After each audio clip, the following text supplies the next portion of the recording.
Combien de décisions dans nos vies ne viennent pas de l'amour de nous, mais de la peur de ce que les autres vont en penser? Combien de fois on s'est retenu? Combien de fois on s'est censuré? Combien de fois on a dit non à quelque chose qui nous faisait envie? Par peur. Parce qu'on avait peur d'être jugé, d'être critiqué, de déranger, d'être vu, de plus être aimé, d'être rejeté. Et sans même s'en rendre compte, on peut finir par construire toute notre vie autour du regard des autres.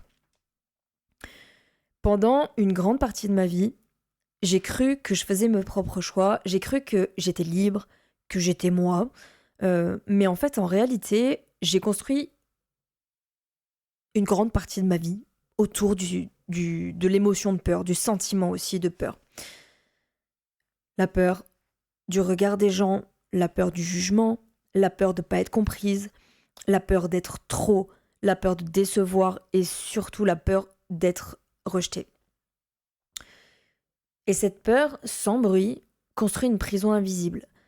Et le pire, c'est qu'on est souvent à la fois le prisonnier et le propre créateur de sa prison. On forge nous-mêmes chacun des barreaux dans lesquels on s'enferme. Et peut-être que toi aussi, ou peut-être que nous aussi, parfois, on connaît cette prison. On veut lancer un projet, mais on attend.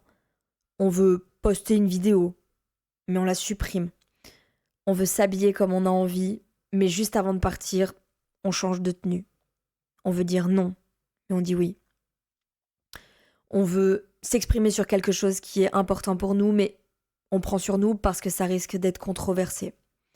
Et petit à petit, on va se lisser, on se dilue, on se réduit et on finit par se trahir. Pour rentrer dans la case, pour être validé, pour être aimé en fait. Et le souci, c'est que à force d'agir, à force de répéter ça, au travers de la peur du regard des autres, on se perd complètement. On sait plus ce qu'on veut vraiment, on sait plus ce qu'on pense vraiment et on sait plus ce qu'on ressent aussi vraiment. Parce qu'en fait, on passe notre temps à filtrer, à adapter, à lisser, à minimiser, parfois aussi à anticiper, et on devient une version de nous construite pour survivre, mais plus pour vivre notre vie. Et petit à petit, on s'éteint. On repousse des projets alors qu'on en avait très envie à la base. On abandonne des envies. On minimise nos rêves. Et on s'excuse d'exister. Du coup, on va ressentir de la frustration, peut-être parfois de la colère. Et on est fatigué. Et même parfois, on est usé de ça. On demande la permission, en fait, pour être soi. Et le pire dans tout ça, c'est que souvent, on s'en rend même pas compte. Avant d'aller plus loin, j'ai envie qu'on se rappelle quelque chose d'important. Si tu te reconnais dans tout ça, c'est pas parce que t'es faible, c'est pas parce que tu manques de courage, c'est pas parce que t'y arrives pas. Avoir peur du regard des autres, c'est humain. Et au-delà de ça, c'est même viscéral. Notre cerveau, il a été programmé pour ça. Pendant des milliers d'années, être rejeté d'un groupe, ça voulait dire d'ailleurs, danger, danger de mort. Alors aujourd'hui encore, notre corps, notre mental et notre système nerveux cherchent avant tout à nous protéger, à éviter le rejet, à éviter l'humiliation, à éviter la douleur aussi. Donc non, on n'est pas cassé, on n'est pas anormal, on n'est pas seul, surtout. Mais ce qui nous a protégés hier n'est peut-être plus ce qui nous sert aujourd'hui, ce qu'on aimerait. Et la bonne nouvelle, c'est que ça se travaille, c'est pas figé. Ça se déconstruit, ça se reprogramme. Pas à pas, step by step, avec la conscience, avec aussi la pratique du courage. Et parfois, avec de l'aide, avec un accompagnant. Parce qu'en fait, tout seul, on voit pas toujours les murs dans lesquels on vit. Et c'est là que ça pique, parce qu'à un moment, il faut avoir l'honnêteté de se regarder en face. Oui, les autres peuvent juger. Oui, les autres projettent leur peur. Oui, les gens auront toujours quelque chose à dire. Mais qui continue, parfois inconsciemment et souvent inconsciemment, à choisir la sécurité? Qui continue à se censurer? Qui continue à rester enfermé bah souvent c'est nous.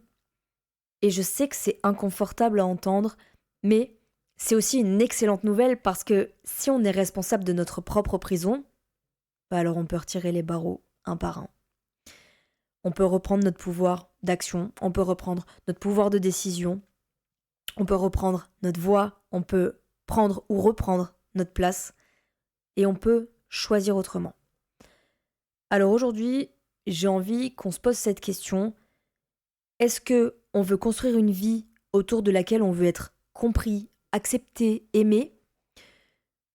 Ou en fait, est-ce qu'on veut être libre? Libre de choisir ce qu'on a envie, libre d'oser expérimenter, libre de vivre simplement.